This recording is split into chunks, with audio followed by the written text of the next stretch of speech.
അപ്പോൾ ബാസ versus Valencia മാച്ചിൽ ബാസ 2-1 win ചെയ്തിട്ടുണ്ട്. ലെവൻഡോസ്കിയാണ് ആ 2 ഗോൾ നേടിയത്. ലെമിൻ്റെ ഒരു അസിസ്റ്റ് ഒക്കെ ഉണ്ടായിരുന്നു. മാച്ച് ബാസ വിൻ ചെയ്തിട്ടുണ്ട്. ഇനി കൂടുതലായിട്ടൊന്നും എടുത്തു പറയാൻ നിൽക്കുന്നില്ല. പക്ഷെ ഒരു കാര്യം പറയാം, ഫ്ലിക്കിന് ടൈം കൊടുക്കാം. കാരണം ഈ ഒരു മാച്ചിൻ്റെ ഫസ്റ്റ് ഹാഫ് കണ്ട സമയത്ത് സോഷ്യൽ മീഡിയയിൽ കണ്ട കൂടുതൽ കമൻറ്റ്സ് എന്ന് വെച്ച് കഴിഞ്ഞാൽ ഫ്ലിക്ക് ബാസയിൽ സർവൈവ് ചെയ്യാനുള്ള ചാൻസുകൾ കുറവാണ്. ഫെബ്രുവരി ടൈം ആകുമ്പോഴേക്കും സാക്ക് മിക്കവാറും നടക്കും.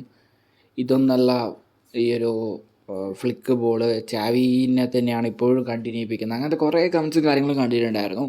അപ്പോൾ പറയാനുള്ളതെന്ന് വെച്ച് കഴിഞ്ഞാൽ നമ്മുടെ ടീം പുതിയൊരു മാനേജറിൻ്റെ അണ്ടറിൽ റിതം കണ്ടെത്തിക്കൊണ്ടിരിക്കുക. അപ്പോൾ ആ ഒരു റിതം കണ്ടെത്തുമ്പോൾ കുറച്ച് ടൈം എടുക്കും. ചിലപ്പോൾ 1-2 മാച്ച് ആയിരിക്കും, ചിലപ്പോൾ ഒരു 10 മാച്ചിൻ്റെ ടൈം വേണ്ടി വരും ആ ഒരു റിതത്തിലേക്ക് എത്താൻ വേണ്ടിയിട്ട്. അപ്പോൾ ആ ഒരു സ്പേസ് കൊടുക്കുക. അല്ലാതെ ആ ഒരു 45 മിനിറ്റിൻ്റെ പെർഫോമൻസ് കണ്ടിട്ട് ജഡ്ജ് ചെയ്യല്ല വേണ്ട. ആ ഒരു റിതം കണ്ടെത്താൻ ടീം കുറച്ചും കൂടി ടൈം എടുക്കും. അത് മനസ്സിലാക്കിയിട്ട് ടീമിനെ സപ്പോർട്ട് ചെയ്യാം. ചില പ്ലേയേഴ്സിൻ്റെ ഇൻഡിവിജ്വൽ മിസ്റ്റേക്സ് ഉണ്ടാവും, അത് പറഞ്ഞിട്ട് കാര്യമില്ല. ബട്ട് ഫ്ലിക്കിൻ്റെ ഐഡിയാസ് ഉണ്ടല്ലോ, അത് ഇംപ്ലിമെൻറ്റ് ചെയ്യാനുള്ള ടൈം കൊടുക്കുക.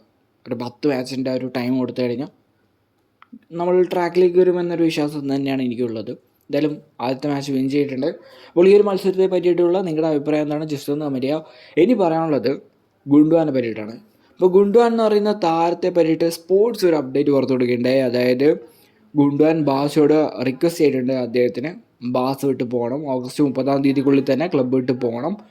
മാഞ്ചസ്റ്റർ സിറ്റിയിലേക്ക് തിരിച്ചു പോയാൽ കൊള്ളാമെന്ന രീതിയിലുള്ള ഒരു റൂമറൊക്കെ കേട്ടിട്ടുണ്ടായിരുന്നു. അപ്പോൾ ഇതിനെക്കുറിച്ചുള്ള ഒരു ക്ലിയർ അപ്ഡേറ്റോ കാര്യങ്ങളും ഒരു റിലയബിൾ ജേർണലിസ്റ്റിൻ്റെ ഭാഗത്ത് നിന്ന് വന്നിട്ടില്ല. എന്തായാലും വരുമായിരിക്കും. അപ്പോൾ സ്പോർട്സിൻ്റെ ഈ ഒരു അപ്ഡേറ്റ് വരുന്നതിന് മുൻപുള്ള റിപ്പോർട്ട്സൊക്കെ എടുത്ത് നോക്കിക്കഴിഞ്ഞാൽ ഒരു കാര്യം വ്യക്തമാണ്. അതായത് ഈ ഒരു പ്ലെയറിൻ്റെ എക്സിറ്റ് നടത്താൻ വേണ്ടിയിട്ട് സ്പാനിഷ് മീഡിയാസ് അത്യാവശ്യം നല്ലൊരു എഫേർട്ട് ഇടുന്നുണ്ട്.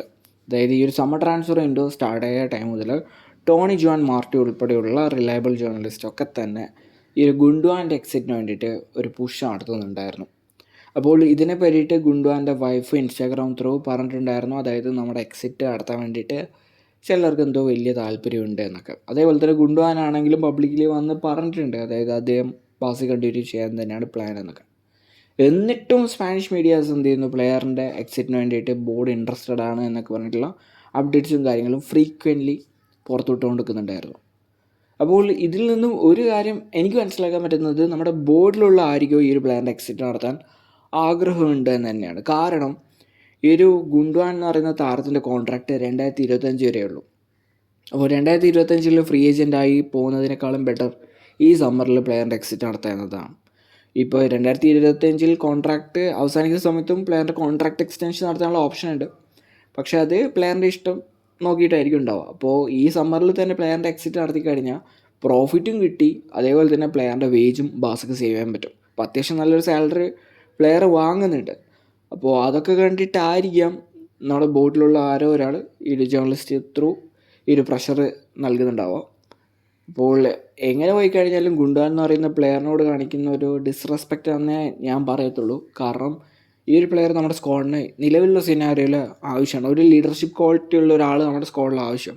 ടെർസൈഡൊന്നും ലീഡർഷിപ്പ് ക്വാളിറ്റി ഉള്ള ഒരാളെന്നല്ല. പക്ഷേ അതേ സമയത്ത് ഗുണ്ടാനൊക്കെ ഒരു ട്രൂ ലീഡറാണ്, നല്ലൊരു ഫ്രീ കിക്ക് സ്പെഷ്യലിസ്റ്റാണ്, അതേപോലെ തന്നെ നല്ലൊരു പെനൽറ്റി ടേക്കറാണ്, ഡിഫറൻസ് മേക്കറാണ് ഇപ്പോൾ ബിഗ് മാച്ചിലൊക്കെ തന്നെ.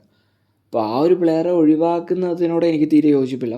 പിന്നെ ചില റൂമേഴ്സൊക്കെ പറയുന്നത് ഫ്ലിക്ക് ഈ ഒരു പ്ലെയറിൻ്റെ കണ്ടിന്യൂറ്റിയിൽ വലിയ രീതിയിലുള്ള താല്പര്യം കാണിക്കുന്നില്ല എന്നും, അതേപോലെ തന്നെ ഡെക്കോ ആണെങ്കിൽ ഈ ഒരു ഗുണ്ടുവാൻ്റെയും അതേപോലെ തന്നെ ഫ്രാങ്ക് ഡിയോങ്ങിൻ്റെ കണ്ടിന്യൂറ്റിയിൽ അത്ര താല്പര്യമില്ല എന്നൊക്കെ റൂമേഴ്സ് കേൾക്കുന്നുണ്ട്. അത് അത്രത്തോളം ശരിയാണെന്ന് അറിഞ്ഞൂടാം.